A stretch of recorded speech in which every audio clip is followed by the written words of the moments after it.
Hello, class. This is my first COVID-19 inspired educational video. Today's topic is an introduction to World War II in Europe. Time period 7, causation of the war, America and the world is our theme. I'm filming on St. Patrick's Day, and I'm wearing my lucky shirt. It's got a narwhal. Anyway. Let me know if there's issues with the video, quality of sound, if you like this format and what we're going to try and do for the next, who knows, 2 weeks, 4 weeks, 8 weeks. And if you have questions about World War II, or if you like this video, please comment here on Schoology, and I'll try to keep doing it if we like it. All right, let's get started. World War II in Europe. The rise of the dictators in early years. We have 3 powerful totalitarian countries rising in Europe by 1935. Totalitarianism is total control over a nation, where the government suppresses individual rights, silences opposition, and takes complete or total control. The Russian version of totalitarianism in the 1930s is Soviet communism, while Italy and Germany are fascist in nature. Communism and fascism differ in a lot of ways, but both are totalitarian. But fascists hate communists. Communism is expansionist by nature, as it aspires to treat all people across the globe equally, so it must expand. It's noble in theory, but Soviet communism was oppressive in practice.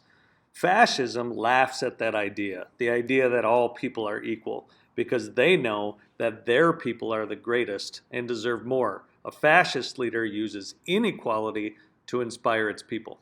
Let's start with the Soviet Union. After the Bolshevik Revolution of 1917, Lenin tried to force communism on Russia, but there were shortages of goods, and as he sickened from a combination of disease and multiple strokes in the 1920s, he began to believe that some private business and international trade partners became necessary. After his death in 1924, which Lenin was embalmed after and his body is still on display, Stalin took control and changed gears. Stalin would return to total communism, imprisoning those who opposed him, and food shortages became common in the Soviet Union's future. Stalin failed in agriculture despite forcing 5 million political prisoners to work on government farms. And many people quit farming their small farms and fled to the cities. But through mining and trading internationally of iron, steel, oil, and coal, Stalin and the Soviet Union did have money coming in. But instead of using this money to improve the lives of all the Russian people, as was communism's true intention, he instead built up the Soviet military to unheard of levels by 1940. Food shortages, housing shortages in the city, and no progress in the quality of consumer goods ended up creating a really low standard of living when compared to other countries in the 30s, 40s, 50s, all the way up to 1990. Stalin believed everybody had to be on board, and those who weren't became victims of the Great Purge. He removed his political critics and enemies from influential positions, arrested elites and other resistors or complainers. His government held trials for over 7 million people arrested. Nearly all were found guilty. Millions were executed. All threats to communism and to Joseph Stalin, whether real or imagined, were systematically eliminated. He became a totalitarian dictator. For a long time, Russians denied that the Great Purge ever even happened, especially not to the scale claimed by others. Stalin always insisted those who were imprisoned and executed were guilty. But after his death, the Soviet government investigation of events and the trials revealed that many innocent people were in fact purged.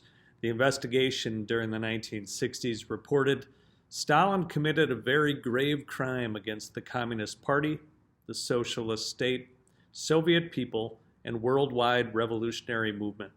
together with Stalin, the responsibility for the abuse of law, mass unwarranted repressions, and the death of many thousands of wholly innocent people lies with others in his circle. This Soviet commission set the numbers at 1.7 million arrested, with about 700,000 executed. But outside of Russia, most believe the numbers are in the area of 7 million arrested and likely more than 2 million executed. Our second totalitarian country in Europe is Italy. After being on America's side in World War I, the Italians felt they weren't awarded enough in the Versailles Treaty. In the treaties after the war, they lost land given to Austria and to a new country called Yugoslavia. The general dissatisfaction with World War I led to the rise of Benito Mussolini in Italy. He will be our fascist leader. A socialist newspaper, he called for the forming of the fascist party and to overthrow the royal family in Italy. He formed an army that set out to terrorize political opponents, and the fascists actually became popular as they lobbied for this struggling agricultural sector of the population and the working class. He threatened to march his growing army into Rome, and out of fear, the king appointed him as prime minister. Mussolini immediately got rid of elections and outlawed other political parties, all in the name of giving him total control of Italy's government and its failing economy. Now, as a child, Mussolini had been banned from his own Catholic church at age 8 for throwing rocks from the rooftop at parishioners as they left Mass. And he was expelled from elementary school at age 11 for stabbing another student. Maybe not the best guy. But after forcibly taking over the country, Mussolini did gain the support of the Italian people. The economy did improve. Citizens were given opportunities for free education that they never had before, and a nationwide healthcare system provided free hospitals for all citizens. His popularity was on the rise. While popular in Italy, Europeans became shocked when Mussolini violated previous treaties and invaded, conquered, and occupied parts of the country of Ethiopia. As both were League of Nations members, many in Europe were supposed to react, but they did very little, as they had when Japan invaded China in 1931. The Italian people, they loved it. Their empire, like the Roman Empire of old, was growing. Totalitarian country number 3 in Europe, Germany. Like Italians, Germans too were angry over the Versailles Treaty, enraged by the loss of German land to France, Poland, and Czechoslovakia, the loss of German colonies, and especially upset with a $33 billion debt and the war guilt clause, which has ruined the economy completely. The National Socialist German Workers' Party, or Nazis as they were known, would rise in popularity in part due to the writings of party member Adolf Hitler while he was in prison for initiating an attempt to overthrow the government, imitating Mussolini's Italian takeover, but failing. Hitler and the Nazis proposed to stabilize the economy through socialism and to restore Germany's empire status in the world. They believed Germany should strengthen its military despite the Versailles Treaty and expand its borders to include all Germans living in other countries, including all of Austria and parts of France, Poland, and Czechoslovakia. After unifying, they could purify that new Germany by removing undesirable immigrant groups like Jews and Gypsies and continue to fight against communism. So by the early 30s, the Nazis are gaining popularity, and so is Adolf Hitler. And the president of Germany, Paul von Hindenburg, is going to give Adolf Hitler the position of Chancellor of Germany early in 1933.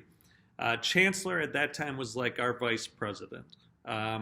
You could break tie votes in the Reichstag and you'd advise the president, but it didn't have a lot of power. But as the Nazis gained more seats throughout 1933 and 1934, they also started passing laws that increased the power of the chancellor. When von Hindenburg died in 1934, the Nazis had a clear majority in the Reichstag and voted to combine the positions of chancellor and president with Adolf Hitler in a new position called Der Führer, or the leader. Hitler wished to gain that power legally, so he asked the people of Germany to vote if they would approve the merger of the two positions. His proposal passed at 90%. But if we're talking about mustaches, von Hindenburg wins. The Nazis had come into power in 1934 during the Depression, and through large public work programs, military buildup, and deficit spending not unlike the American New Deal, they reduced unemployment to near zero by 1938. But despite 90% popularity and vast economic success, some protested Hitler's total rule and were silenced, beaten, or killed. So in 1936, the Germans are scheduled to host the Olympic Games in Berlin. And Hitler is hoping that the Germans will demonstrate Aryan superiority, that white, blonde-haired, blue-eyed Germans will dominate all the big events and get the most gold medals. And to Hitler's pleasure, they do. They win 33 gold medals.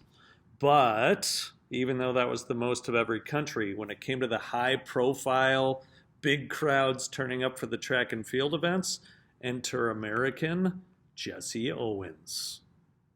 Owens had set the world record at the Ohio High School Track and Field Championships as a senior in 1933. 2 years later, he set 4 world records in just 45 minutes while suffering from a flu bug at the Big Ten Championships running for Ohio State. At Berlin, he'll win 4 gold medals, and the crowd cheered wildly. The American press ripped on Hitler for not shaking Jesse Owens' hand after he had won any of his 4 gold medals, and accused the Fuhrer of a lack of sportsmanship and racism. But Owens felt differently. He said, "When I passed the chancellor, he arose, waved his hand at me, and I waved back to him. I think our writers showed bad taste in criticizing him. Hitler didn't snub me. It was FDR who snubbed me. The president never even sent me a telegram." So the Nazis fixed the perception of the German people that the economy had been turned around, purchasing tons of weapons from private German companies to build up the size of the German military, was putting a lot of people back to work. There was new buildings and new highways. The Autobahn was being constructed, a lot like the New Deal. Mass production of cars and radios, like we saw in the US in the 1920s, including heavy investment into Volkswagen, or the people's car.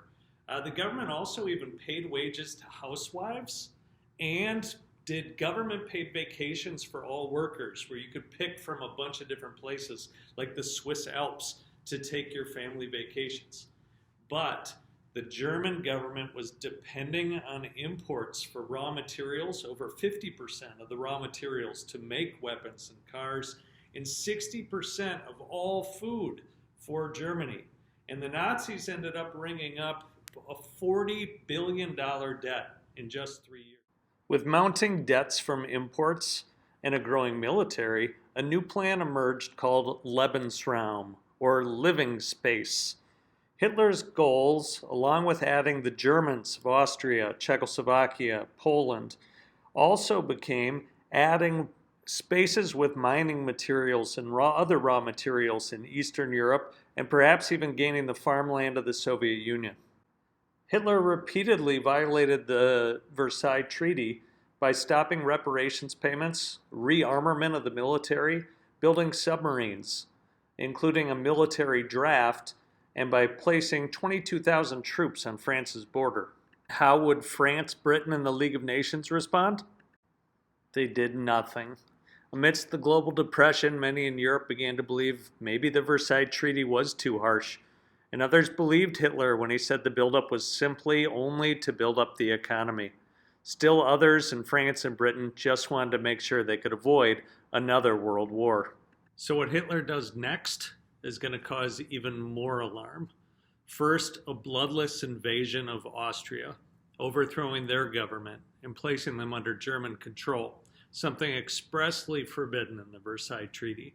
Next, the tripartite treaty to create an axis of blood and steel at the urging of Mussolini, Italy, Germany, and Japan, all major violators of League of Nations policies, are joining together to support each other. Add to that support for a civil war in Spain, supporting a dictator in Franco who's fighting against communists, further building a rivalry with the Soviet Union, and soon an invasion of Czechoslovakia's Sudetenland, which we have to again look at. What are France and England going to do about it? Hitler did ask for permission to invade Czechoslovakia and met with British Prime Minister Neville Chamberlain and French President Daladier in Munich. The two agreed to allow him to annex the Sudetenland and gain Western Czechoslovakia. This was all done with the hopes that it would appease Hitler's appetite for expansion and would keep the peace. Hitler promised this is the last piece of land he desired. Winston Churchill, a member of Britain's parliament, disagreed. He believed that sacrificing Czechoslovakia to preserve peace was a mistake. He said Britain and France had to choose between war and dishonor. They chose dishonor, but soon they'll have war. And he was right. Just 6 months later, Germany would spread further into Czechoslovakia, even giving portions of it to their allies, including a large portion to Hungary, who would join the Axis powers by late 1939. France and Britain responded with a warning. Any further German expansion, now that they've already moved troops into Rhineland, Austria, and Czechoslovakia, would lead to war. And both France and Britain signed an open treaty with Poland in late 1939, pledging military support should Hitler invade. Hitler had insisted portions of Poland should be returned to Germany next. Hitler, fearing that war would break out again against them to the east and the west, signed a non-aggression pact with Joseph Stalin and the communists of the Soviet Union. This agreement promised to not use force against each other for 10 years and agreed secretly to split certain lands between them, including Poland. Hitler confidently invaded Poland the following month, and the Soviet Union and Stalin, on their part, invaded eastern Poland. Britain and France actually responded this time by declaring war on Germany in September of 1939. They had pledged to defend Poland, and they had declared war on Germany now, but they still did nothing for the next 9 months. This period is known as the Phoney War. The leaders of Britain and France really didn't want to go to war, still hurting from World War I deaths and the effects of the global depression. France and Britain will leave Poland out in the cold, but soon Germany will bring war to them. Employing blitzkrieg tactics, the Germans will move in to take the Low Countries of Luxembourg, Netherlands, and Belgium in mere days. And now we're in familiar territory. The Germans, trying to capture Paris and take France out of this war early, have gone through Belgium and are going to be knocking on Paris's door from the north before you know it. In World War I, this led to a 4-year stalemate. What do you think is going to happen in World War II? Will the Germans be able to capture Paris this time? Oui, oui, Paris. What couldn't be taken in 5 years in World War I was captured easily by the Germans in just 12 days in World War II. Well, with only Great Britain left of all the Allies, is the war almost over? Will Britain fall and the Nazis take over all of Europe? Nope. Hitler knew that taking Great Britain would be difficult.